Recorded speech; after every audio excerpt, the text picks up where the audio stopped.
সীমান্তের ওপারে মিয়ানমার থেকে ফের মর্টার শেল এবং গোলাগুলির শব্দ ভেসে আসছে। বিস্ফোরণের শব্দে সীমান্তের এপারে টেকনাফের বিভিন্ন এলাকায় আতঙ্ক সৃষ্টি হয়েছে। সতর্ক অবস্থানে রয়েছে বিজিবি ও কোস্টগার্ড। বৃহস্পতিবার থেকে মিয়ানমারের অভ্যন্তরে দুই পক্ষের মর্টার শেল এবং গোলার বিকট শব্দে কেঁপে উঠছে টেকনাফের শাহপরীর দ্বীপ এবং প্রবাল দ্বীপ সেন্ট মার্টিন। মিয়ানমারের আকাশসীমায় উঠছে দেশটির যুদ্ধ বিমান, জলসীমায় দেখা যাচ্ছে সে দেশের জাহাজ। এতে আতঙ্ক বিরাজ করছে বাংলাদেশের দুই দ্বীপের বাসিন্দাদের মাঝে। এমন পরিস্থিতিতে 7 দিন ধরে টেকনাফ সেন্ট মার্টিনের যোগাযোগ বন্ধ। খাদ্য ও নিত্য পণ্যের সংকটে দ্বীপের প্রায় 10,000 মানুষ। নগদে 500 টাকা বা তার বেশি পেমেন্টে পেতে পারেন ঢাকায় জমিসহ 20 কোটি টাকার পুরস্কার। দর্শক, এই বিষয়ে আরও বিস্তারিত খবর জানাতে সহকর্মী আজিম নিহাত কক্সবাজার থেকে আমাদের সাথে যুক্ত হয়েছেন। আজিম, এই মুহূর্তে সীমান্তের কি অবস্থা?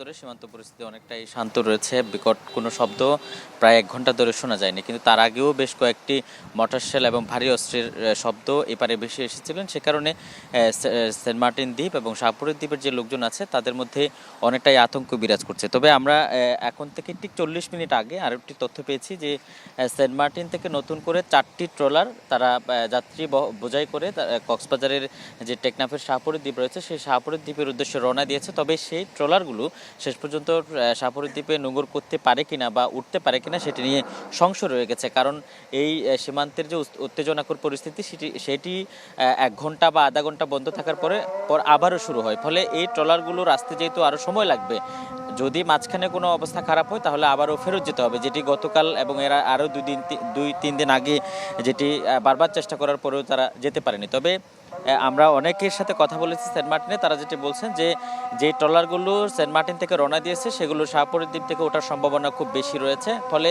এখানে তাদের স্বজনরা অপেক্ষা করছে।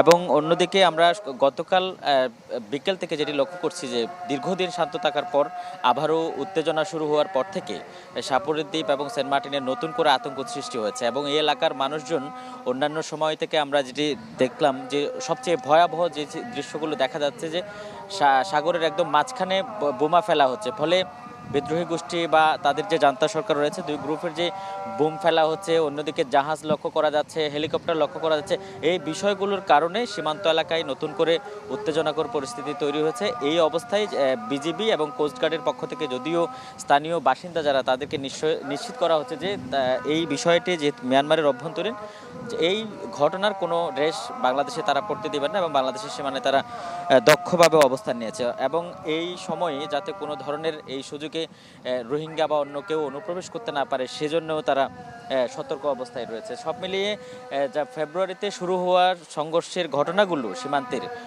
টানা কয়েক মাস চলার পর বন্ধ ছিল, মাঝখানে বেশ কয়েক মাস পরিস্থিতি অনেকটাই শান্ত ছিল। এখন নতুন করে আবারও উত্তেজনাকর পরিস্থিতি তৈরি হওয়ার ফলে এই ঘটনা কখন নাগাদ শেষ হয় সেটা এখন বলা যাচ্ছে না। এবং পাশাপাশি সেন্ট মার্টিন দ্বীপের মানুষের এই উৎকণ্ঠা কখন শেষ হয় সেটিও এখন বলা যাচ্ছে না। শরীফ, আজিম, ধন্যবাদ আপনাকে। দর্শক, সীমান্ত পরিস্থিতি দেখাচ্ছিলাম আপনাদের এতক্ষণ।